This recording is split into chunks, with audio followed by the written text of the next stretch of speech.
Meus queridos irmãos, nós vamos abrir a palavra de Deus na carta de Paulo aos Romanos, capítulo 5. Romanos, capítulo 5. E nós faremos a leitura do verso 1 ao verso 11. Romanos 5, de 1 a 11.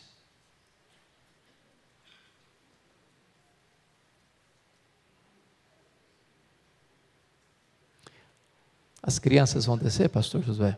As crianças vão descer? Bom, então se as crianças que estão aqui puderem descer, pastor Josué já está esperando. Está escrito assim: justificados, pois, mediante a fé, temos paz com Deus por meio de nosso Senhor Jesus Cristo, por intermédio de quem obtivemos igualmente acesso pela fé a esta graça na qual estamos firmes, e gloriamo-nos na esperança da glória de Deus. E não somente isto, mas também nos gloriamos nas próprias tribulações, sabendo que a tribulação produz perseverança, e a perseverança experiência, e a experiência esperança. Ora, a esperança não confunde, porque o amor de Deus é derramado em nosso coração pelo Espírito Santo, que nos foi outorgado, porque Cristo, quando nós ainda éramos fracos, morreu a seu tempo pelos ímpios. Dificilmente alguém morreria por um justo, pois poderá ser que pelo bom alguém se anime a morrer. Mas Deus prova o seu próprio amor para conosco pelo fato de ter Cristo morrido por nós, sendo nós ainda pecadores. Logo, muito mais agora, sendo justificados pelo seu sangue, seremos por ele salvos da ira. Porque se nós, quando inimigos, fomos reconciliados com Deus mediante a morte de seu Filho, muito mais, estando já reconciliados, seremos salvos pela sua vida. E não apenas isto, mas também nos gloriamos em Deus por nosso Senhor Jesus Cristo, por intermédio de quem recebemos agora a reconciliação. Amém. Eu quero falar nesta noite sobre os frutos da justificação. E esta verdade que vou abordar hoje não é uma verdade secundária ou lateral, mas é o núcleo, a essência do próprio cristianismo. Este é o grande tema desta carta aos Romanos. Do capítulo 1, verso 18, até o capítulo 3, verso 20, Paulo defende uma tese. A tese da necessidade absoluta da justificação pela fé. Uma vez que, se julgado pelas obras, o homem está irremediavelmente perdido, pois todos pecaram e destituídos estão da glória de Deus.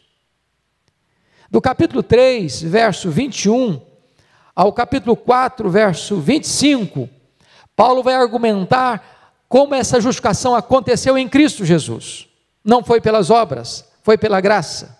Não foi por merecimento nosso, foi pelos méritos de Cristo. Não é por aquilo que nós fazemos para Deus, mas por aquilo que Deus fez por nós em Cristo Jesus, é que nós somos justificados. Agora, nesse capítulo 5, Paulo vai tratar dos frutos da justificação. Nós todos, penso, precisamos concordar com o Martinho Lutero, quando disse assim: com esta doutrina a igreja fica de pé, sem essa doutrina a igreja cai. Eu queria, à guisa de introdução, tratar de 3 coisas antes de nós entrarmos nos frutos da justificação. Primeiro, qual é a natureza da justificação? Precisamos entender isso. Justificação não é um processo, é um ato único e irrepetível. Justificação não é aquilo que Deus faz em nós, é o que Deus faz por nós.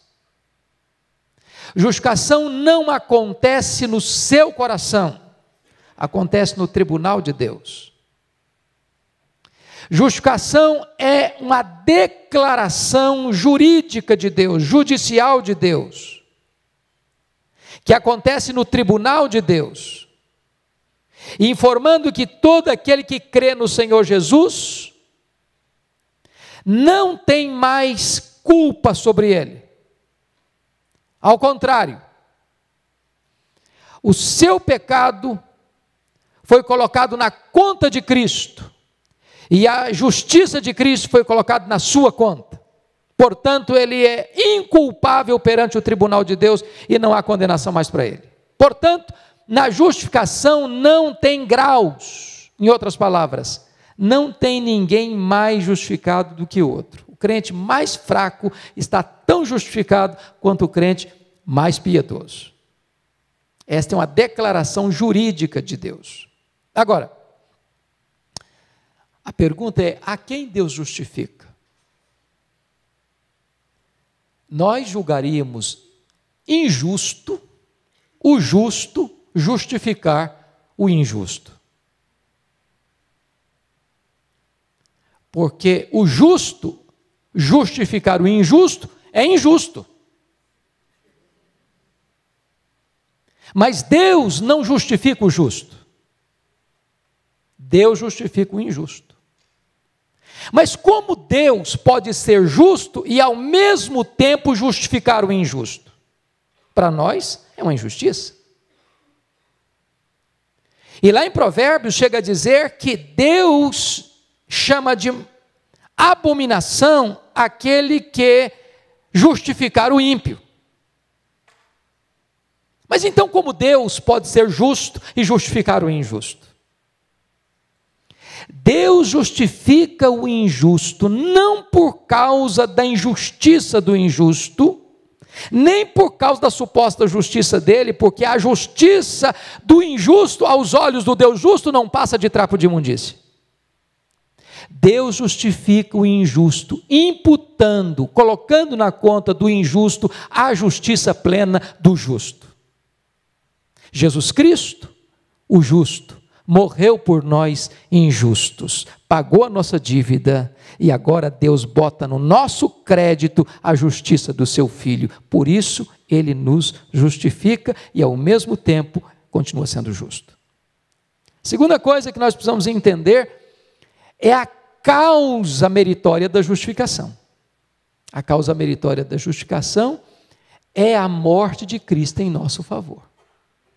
Nós somos justificados porque um substituto legal assumiu o nosso lugar, como nosso fiador, como nosso representante, e pagou a nossa dívida e morreu a nossa morte, de tal maneira que, estando nós em Cristo, nós estamos quites com a lei de Deus, e nós estamos quites com a justiça de Deus, e não pesa mais nenhuma condenação para aqueles que estão em Cristo Jesus, nosso Senhor.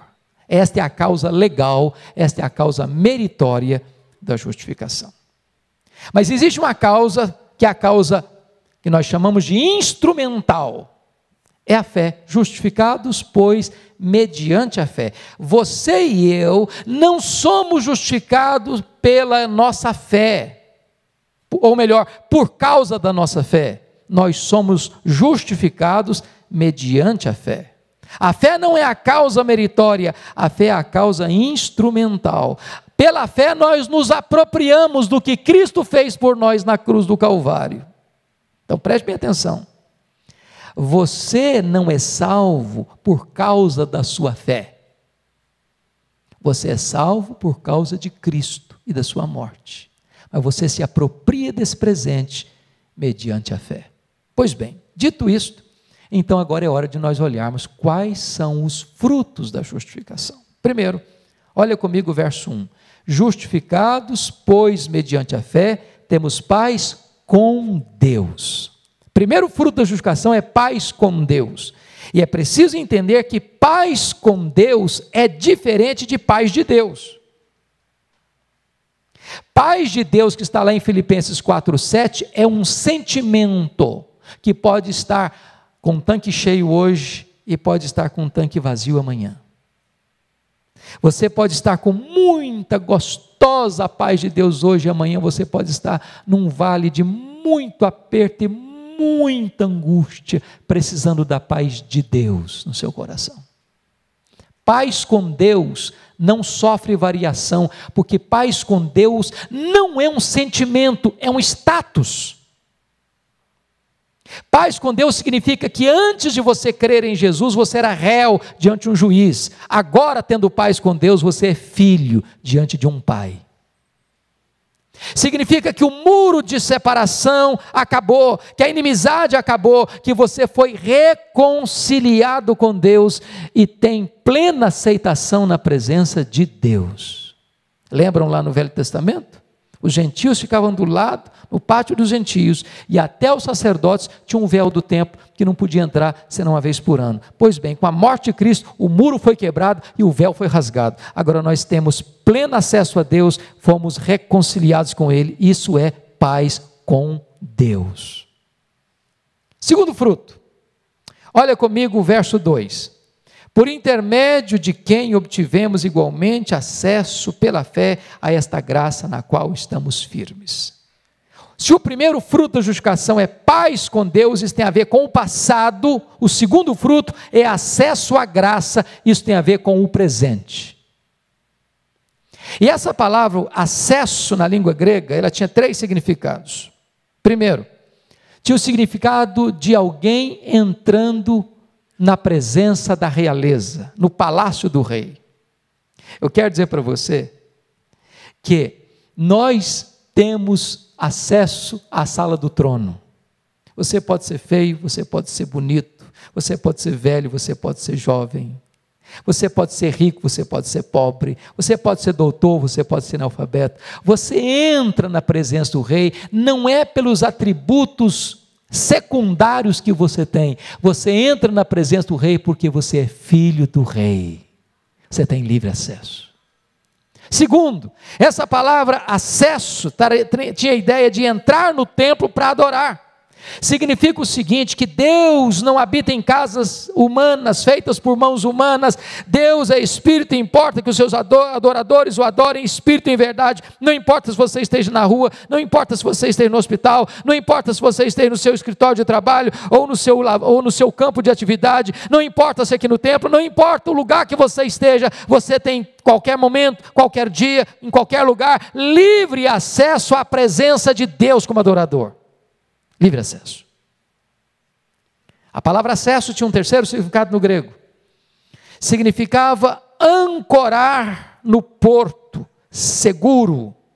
Na vida nós temos muitas tempestades, mas com certeza nós podemos fincar nossas âncoras e chegar no porto seguro, porque nós temos livre acesso a esta graça na qual estamos firmes.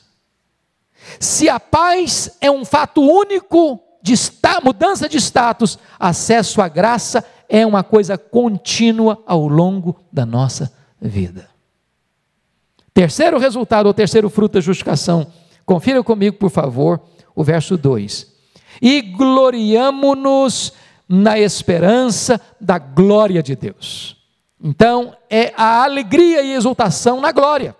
Veja você, paz com Deus tem a ver com o passado, acesso à graça tem a ver com o presente, e exultação em relação à glória tem a ver com o futuro. Em outras palavras, aquele que está justificado não tem mais medo do amanhã, não tem mais medo do futuro, não tem mais medo da morte. A morte perdeu o seu poder, porque a Bíblia diz que Jesus Cristo foi lá e tirou o aguilhão dela. Jesus matou a morte, Jesus venceu a morte, Jesus triunfou sobre a morte, e agora para o Filho de Deus, a Bíblia diz que morrer é lucro, que é preciosa aos olhos do Senhor a morte dos seus santos, que bem-aventurados são aqueles que desde agora morrem no Senhor, para que descansem de suas fadigas e as suas obras os acompanham. Morrer agora é deixar o corpo e habitar com o Senhor, é partir para estar com Cristo, que é incomparavelmente melhor. Não precisamos mais ter medo. É por isso que Paulo, nos portais da morte, diz: eu sei em quem eu tenho crido, e eu estou bem certo de que Ele é poderoso para guardar o meu tesouro até o dia final. Eu não sei quantos de vocês leram o livro de Miguel Gonçalves Torres, o Apóstolo de Caldas. E esse livro é a biografia de Miguel Gonçalves Torres. Miguel Gonçalves Torres foi um dos 4 primeiros seminaristas da Igreja Presbiteriana do Brasil. Foi a primeira turma formada no seminário aqui no Brasil. E ele era um português. Ele era muito doente. E ele dizia para os seus colegas assim: não basta alguém viver bem, é preciso morrer bem. E no dia que ele estava partindo para o Senhor, no seu leito de enfermidade, ele chamou sua esposa e disse: querida, vem cá. Quando ela se aproximou, ele disse para ela: eu pensei que na hora da morte eu iria para o céu, mas eu quero dizer para você, querida, que foi o céu que veio me buscar. E com essas palavras, ele adormeceu. Quando Dwight Lyman Moody adoeceu para morrer, enquanto voltava de trem para sua casa, no país inteiro o povo se reunia em oração por ele, mas na hora da partida dele ele disse: afasta-se a terra, aproxima-se o céu, eu estou entrando na glória. Dr. Mark Lloyd Jones, talvez o pastor mais influente do século XX, vitimado por um câncer, um dia ele chega e reúne a família e diz: meus queridos, não orem mais pela minha cura, não me detenham da glória. Essa é a convicção de um crente justificado. Ele olha para o futuro, ele olha para frente, ele olha para a eternidade e ele exulta na esperança da glória de Deus. É plena convicção, é plena certeza. Mas vamos ver o 4º fruto da justificação. Confira comigo o verso 3. E não apenas isto, mas também nos gloriamos nas próprias tribulações, sabendo que a tribulação produz perseverança, e a perseverança experiência, e a experiência esperança, e a esperança não se confunde, porque o amor de Deus é derramado em nosso coração, pelo Espírito Santo que nos foi otorgado. Talvez você pergunte assim: pastor, será que a doutrina da justificação pela fé só pode nos ajudar depois que partirmos desta vida, ou será que essa doutrina pode nos ajudar agora, nesse momento? Será que doutrina é apenas uma coisa para a nossa cabeça, ou será que essa doutrina tem a ver com a nossa vivência, do aqui e do agora? Talvez você possa até pensar: pastor, me permita a expressão, pastor, o senhor não sabe a magrela que eu estou passando. Eu quero saber se esse negócio de justificação pela fé me ajuda hoje. Eu nem estou pensando na minha morte, no futuro, na eternidade. Eu estou precisando resolver o meu problema agora. Como é que isso me ajuda? Como é que isso acalma o meu coração? Como é que isso me abençoa? E Paulo vai responder isso, quando ele diz assim: e não somente isto, mas também nos gloriamos nas próprias tribulações. Paulo não está defendendo aqui a filosofia masoquista. Paulo está argumentando aqui, meus irmãos, que nós não nos alegramos nas tribulações por causa das tribulações, mas nós nos alegramos nas tribulações por aquilo que elas podem produzir na nossa vida. E o que é tribulação? A palavra grega traz a ideia de uma pressão, de um rolo compressor que passa em cima de você. Essa palavra no latim é a palavra tribulum, e tribulum era o descascador de cereais. Era um rolo cheio de prego, onde passava em cima do cereal seco, e a palha ia para um lado e o grão maduro para o outro. Tem hora que você é passado na engenhoca de Deus. Tem hora que Deus passa esse rolo em cima de você, para jogar a palha para um lado, para deixar o grão bonito e útil do outro. E Paulo diz: nos alegramos nas tribulações, porque a tribulação produz o que aí? Perseverança. A palavra perseverança é uma das palavras mais lindas da língua grega. Essa palavra significa paciência triunfadora com circunstâncias adversas. É passar pelas lutas da vida, não murmurando, não gemendo, não reclamando, não duvidando do amor de Deus, mas é passar por essas circunstâncias glorificando a Deus, não porque você gosta de sofrer, mas porque você sabe que Deus é o Deus que capacita você, Deus é o Deus que treina você, Deus é o Deus que forja o caráter de Cristo em você, pelas coisas que você sofre. Que esse sofrimento é a escola superior do Espírito Santo, onde Deus vai ministrar as coisas mais profundas à sua alma. E ele prossegue e diz: e a perseverança produz experiência. A palavra experiência aqui é muito bonita, porque ela significa exatamente a mesma palavra que o ourives usava quando jogava um metal no fogo, e o fogo só tinha duas finalidades: derreter a escória e purificar ainda mais esse nobre metal. É isso que Deus faz conosco. Sabe o que Deus está querendo com você e comigo? Deus não quer que você tenha uma experiência de segunda mão. Ah, o meu Deus é o Deus do meu avô, é o Deus do meu pai. Graças a Deus, porque é o Deus do seu avô e o Deus do seu pai. Mas a pergunta é: Ele é o Deus da sua vida? Já cantamos hoje, Ele é o Deus dos antigos, mas Ele é o Deus da sua vida. Lembram quando Jacó fugia da casa de seu pai, da sua mãe, para não ser morto por Esaú? Quando ele chega em Betel, Deus se revela a ele da seguinte maneira: eu sou o Deus de Abraão, eu sou o Deus de Isaque, teu pai, e quase que você espera, e eu sou o teu Deus. Mas Deus não fala isso. Ele era apenas até então o Deus do seu avô e o Deus do seu pai, mas ainda não era o Deus da sua vida. Sabe quantos anos ele tinha nesse tempo? 73 anos, ele não era um adolescente. Foi necessário mais 20 anos para ele ir para Padã Arã, voltar de lá com família, e quando ele está passando no Val de Jaboque, ele tem um encontro com Deus. Ele diz: agora eu vi a Deus face a face, e a minha alma foi salva. Você agora vai chamar Israel, e a partir daí, Deus é conhecido como o Deus de Abraão, o Deus de Isaque, o Deus de Jacó, o Deus de Israel, o Deus da sua vida. Deus quer que você tenha a sua própria experiência com Ele. E aí Paulo diz assim: e a experiência produz esperança, e não é uma esperança vaga. Será que vai chover em São Paulo? Será que o Cantareira vai encher? Nós temos esperança. Essa esperança que está escrita aqui é uma esperança muito maior do que essa se vai chover ou não vai chover. É uma esperança que não se confunde. Não é uma coisa vaga, possível, hipotética, é uma garantia absoluta. Não é uma crendice, é uma fé, é uma certeza inabalável, é uma convicção indubitável.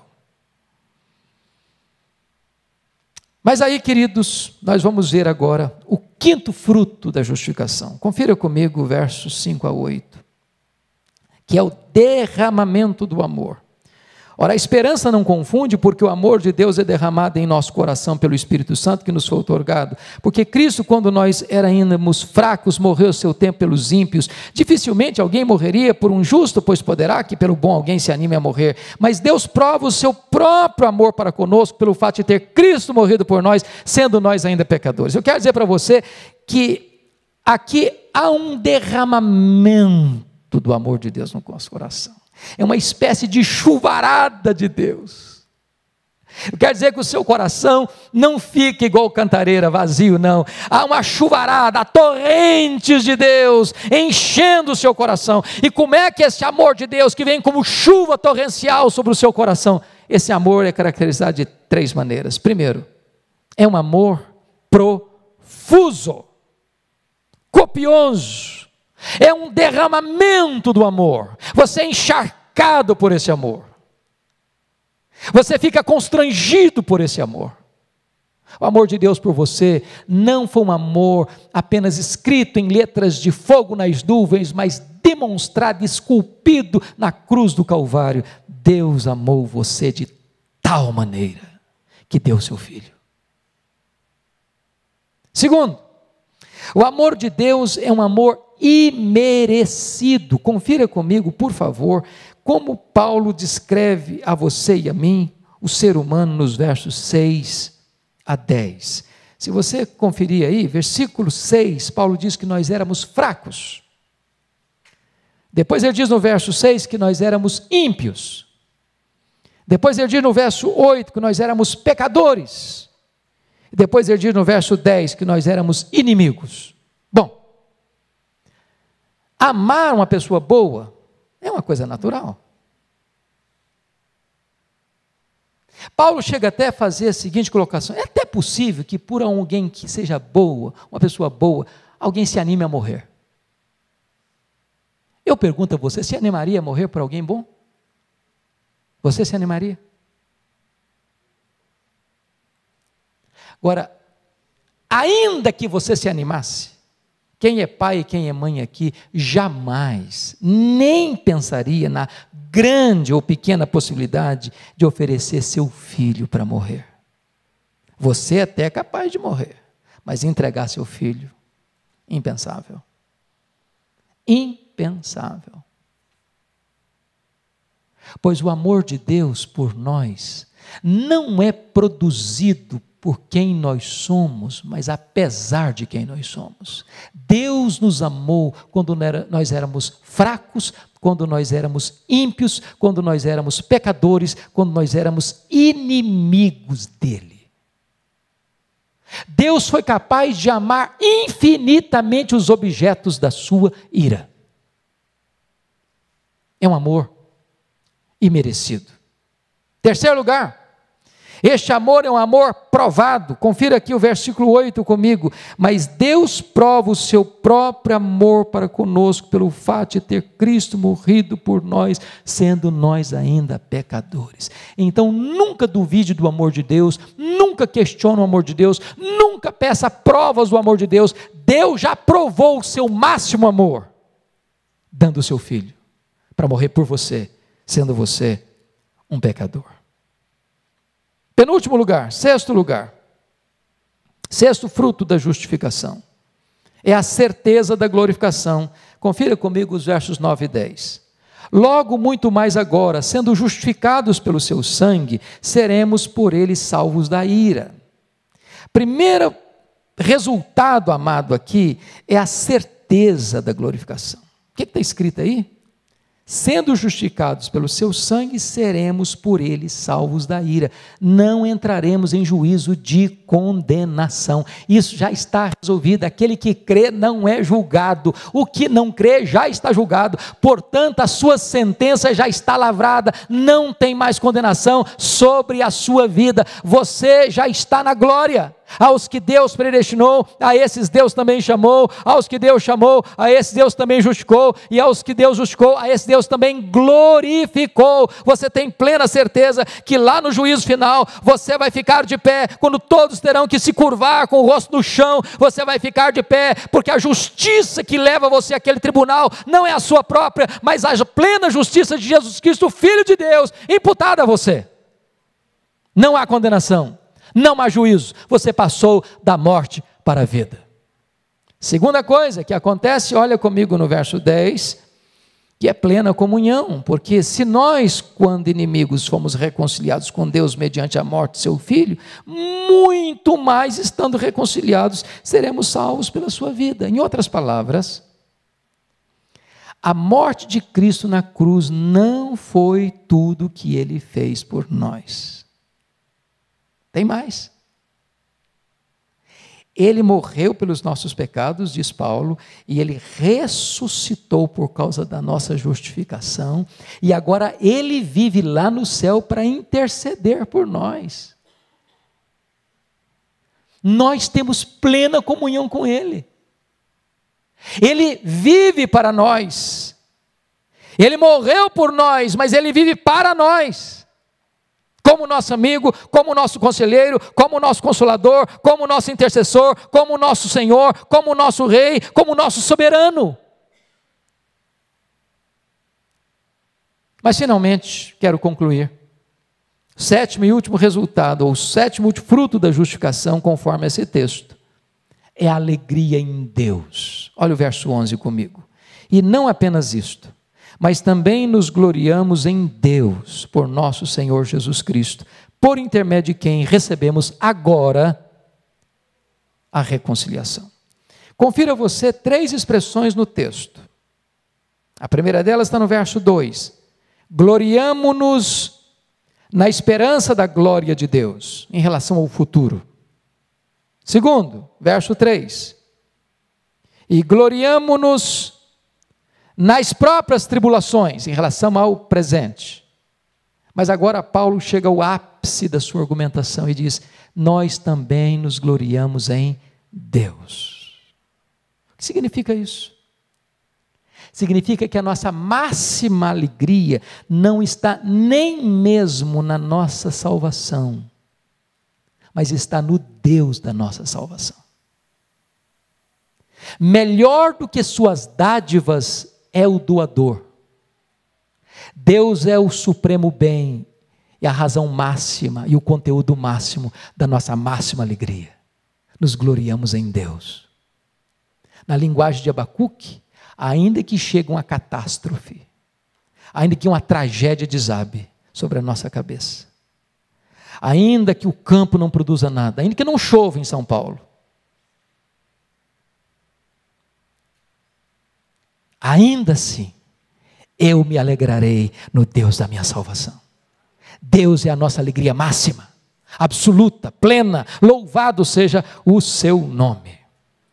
Queridos irmãos, é da mais alta importância que a igreja de Deus volte a este princípio essencial do Evangelho, a essa bandeira essencial da reforma do século XVI, porque, como Lutero disse, com esta verdade a igreja fica de pé, sem essa verdade a igreja cai. Se nós colocarmos os nossos olhos em Cristo, para confiarmos nos seus méritos, nós ficaremos de pé e nós viveremos vitoriosamente. Se nós olharmos para nós mesmos, ficaremos desesperados e fraquejaremos. Que Deus seja glorificado, que os nossos olhos estejam postos em Cristo. Amém.